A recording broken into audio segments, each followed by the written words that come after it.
In the beginning, God created the heaven and the earth. And the earth was without form and void, and darkness was upon the face of the deep. And the Spirit of God moved upon the face of the waters. And God said, "Let there be light." And there was light. And God saw the light, that it was good. And God divided the light from the darkness. One of the top theological questions is, where did God come from? He called light out of darkness. He called cosmos out of chaos. That is, he called order out of confusion. But the question still clamors for an answer. Where did God come from? Earth was created 6,000 years ago in 6 days by God. I am confused. Being philosophically consistent and being a very honest person, I'm sure you can tell me where God came from. And in addition, once you've told me where God comes from, please try to clarify how you can figure that a spiritual force can have an impact on a material universe to create it.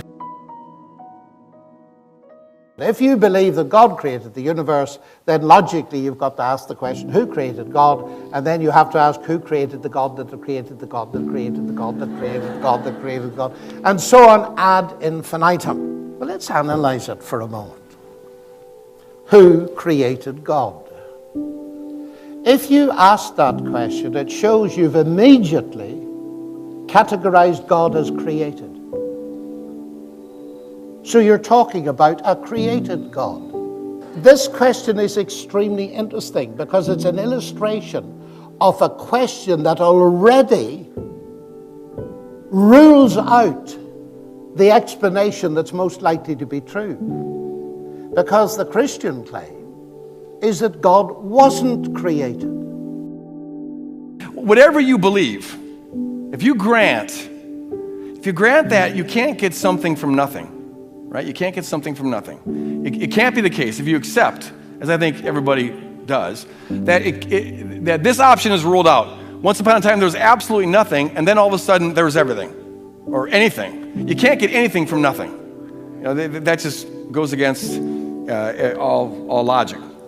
So if you believe that you can't get something from nothing, and you grant that there is now something, which I'm hoping you do since I'm talking to you and I'm a something and so are you, then there must have always been a something. Everyone has to believe that something has been forever. Otherwise, we'd still have nothing.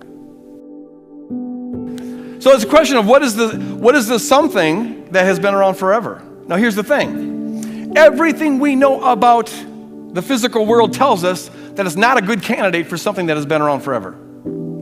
Especially since the 30s of the last century, with the acceptance of the Big Bang Theory, which is pretty much uniform now, which is telling us that this universe, as we now know it, is a one-way show. It's a one-time, one-way show. Everything indicates that energy is being used up, as I mentioned earlier. Second law of thermodynamics is very well established.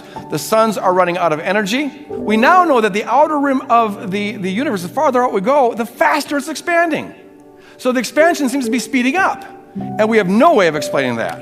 Everything we know about it is that it's used up. So the physical world, physical reality, isn't a good candidate for the something that must have always been for there to be anything. So whatever there was that is the cause of what is, must be quite different than what is. Because what is, by definition, as far as we know it, can't always have been. And I submit to you that all contingent reality, which is simply reality that could be otherwise, this chair, you, me, virtually everything you're seeing here, it came into being, it goes out of being, and it's forever on the precipice of non-being. It's not solid. It disappears in time. That all those things don't explain themselves. None of this explains themselves. And the totality of contingent things don't explain themselves. They're like rope. Everything depends on everything else. It's like dominoes. And at some point, you have to suppose that there must be something that's very much unlike what we're trying to explain what we're in the process of.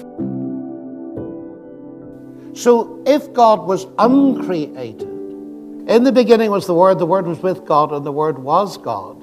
He already was. So the central Christian claim is, and in Judaism and Islam, of course, equally, is that God is eternal. So the question, by definition, doesn't even apply to him.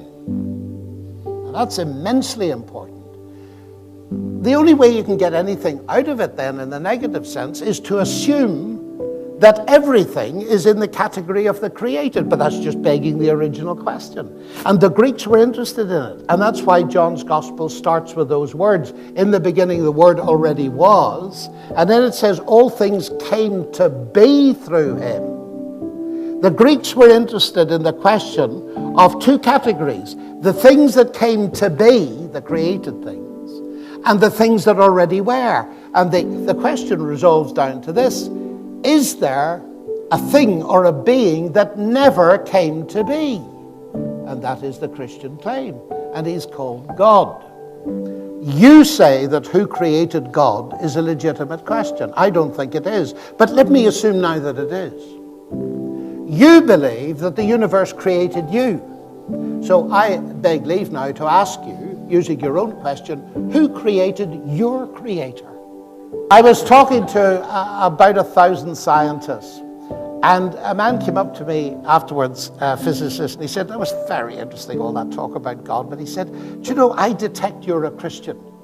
As a Christian, you're obliged to believe that God is a triunity, that Jesus was God and man. And he said, now, come on, you're a mathematician at Oxford, this is absurd. Can you explain it to me? Well, I said, can I ask you a question first? He said, sure. So I said, tell me, what is consciousness? And he thought for a second, and then he said, I don't know. I said, that's okay, let me try an easier one. What is energy? Well, he said, I'm a physicist, I can measure energy, I can use it. I said, you know, that's not my question. What is it? He said, I don't know. Oh, I said, that's very interesting. You don't know. Tell me, I said, do you believe in consciousness? Yes, he said. Do you believe in energy? Yes, he said. So I said, you believe in these two things, you don't know what they are. I said, should I write you off as an intellectual? And he said, please don't. And I said, but that's exactly what you were going to do with me 5 minutes ago. Now I said, if you don't know what energy is, don't be surprised if energy, light, gravity, and consciousness are a mystery.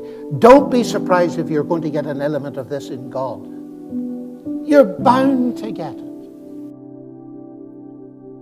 Question, who created God? Well, this is not at all difficult to answer. A timeless, eternal being cannot have a cause.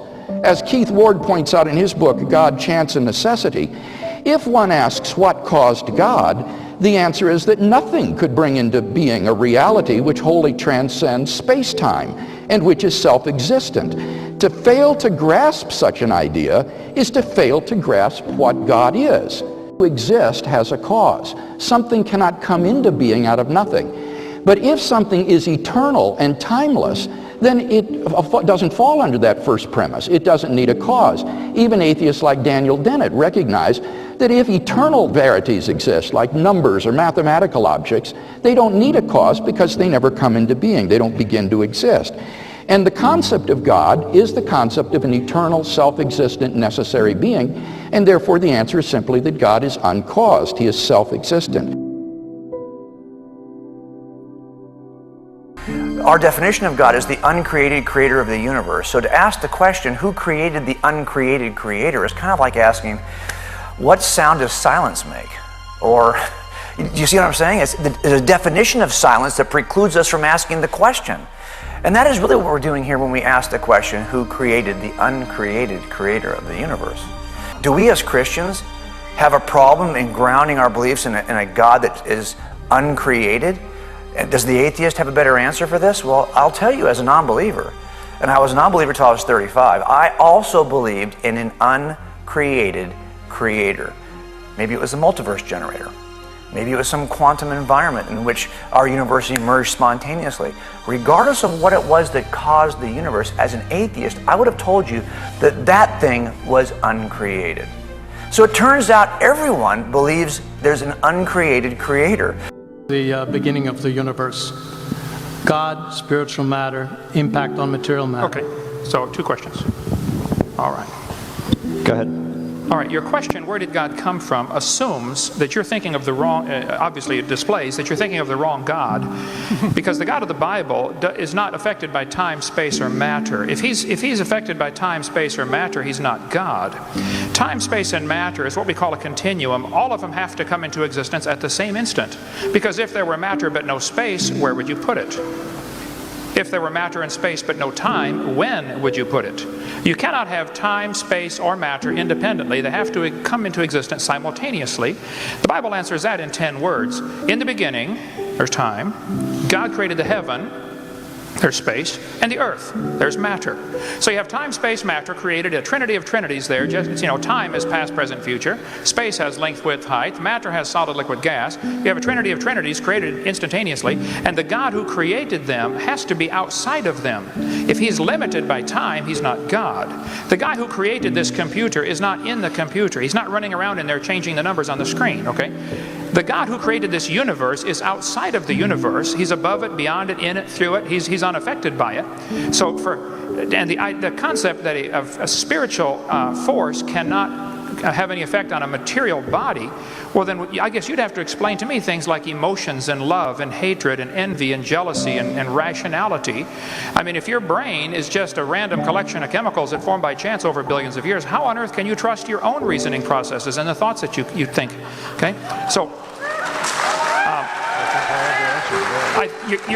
your question, where did God come from, is assuming a limited God. And that's your problem. The God that I worship is not limited by time, space, or matter. If I could fit the infinite God in my 3-pound brain, he would not be worth worshiping, that's for certain. So that's the God that I worship. Thank you.